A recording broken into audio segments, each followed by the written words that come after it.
सभी को नमस्कार।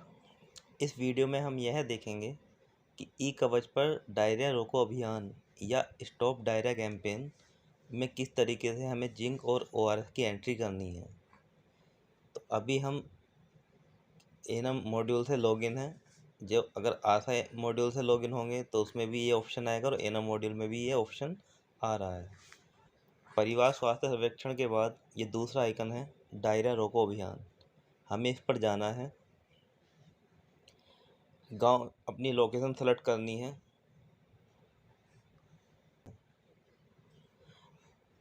जिस घर में भी हम गए उस घर में अगर बच्चा है तो उस बच्चे को हमें सर्च करना है।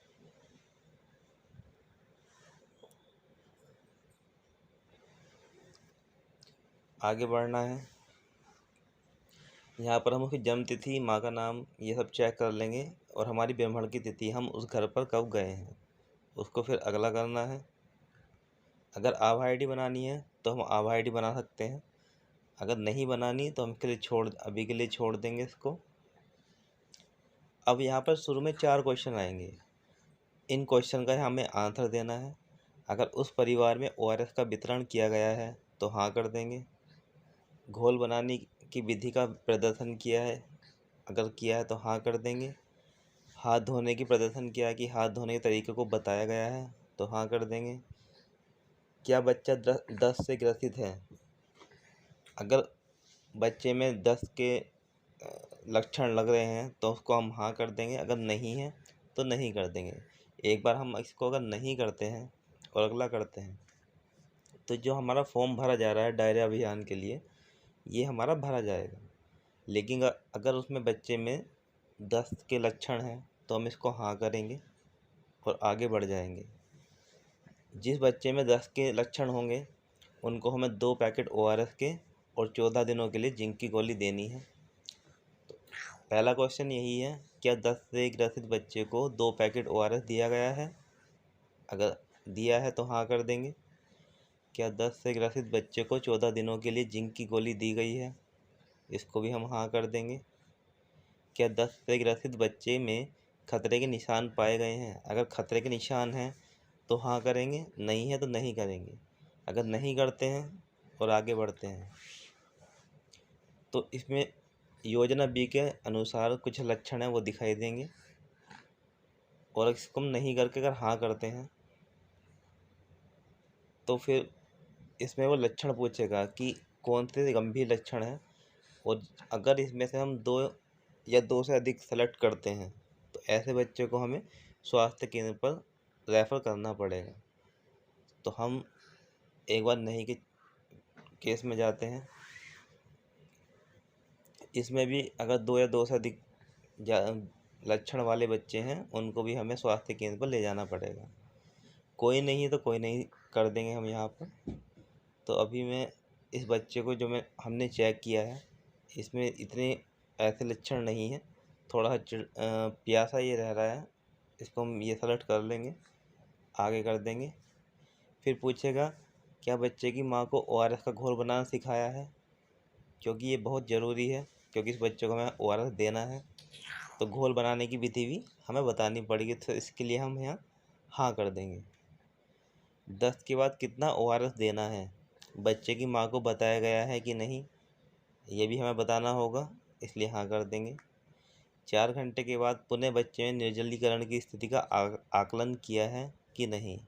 फिर हम देखेंगे कि जो उसके लक्षण थे वो कम हमारे हो रहे हैं या नहीं हो रहे, तो उसको आकलन भी हमें 4 घंटे बाद करना होगा। इसके लिए भी हम हाँ कर देंगे और अगला कर देंगे।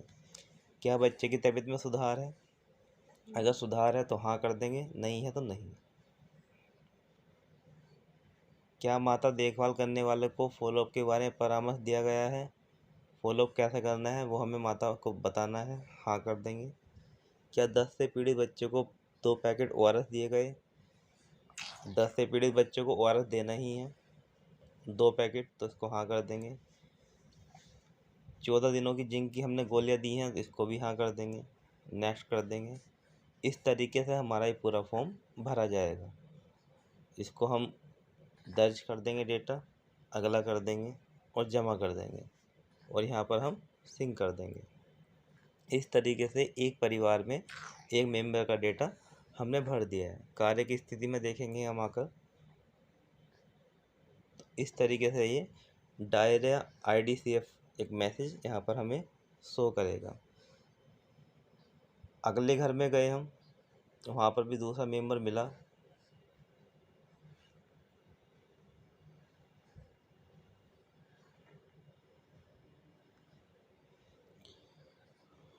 उम्र चेक कर लेंगे, डिटेल चेक कर लेंगे। इसको भी जो हमें हाँ करने हैं हाँ कर देंगे। बच्चा अगर 10 से ग्रसित तो हाँ कर देंगे, नहीं तो नहीं कर देंगे। नहीं कर देंगे तो ये यहाँ पर ये दूसरे बच्चे की जानकारी समाप्त हो जाएगी। जिस बच्चे में 10 के लक्षण होंगे उसको हमें हाँ करना ही है, जिसमें नहीं होंगे उसको हम नहीं करेंगे। अब तीसरे घर में गए, जो बच्चे की फैमिली थी, उसमें हमने भ्रमण किया। क्या बच्चा 10 से ग्रसित है? हाँ कर देंगे, क्योंकि बच्चा है। ORS के 2 पैकेट दिए हैं, जिंक की गोली दी हैं और खतरे के निशान उसमें पाए गए हैं। क्या क्या खतरे के निशान हैं?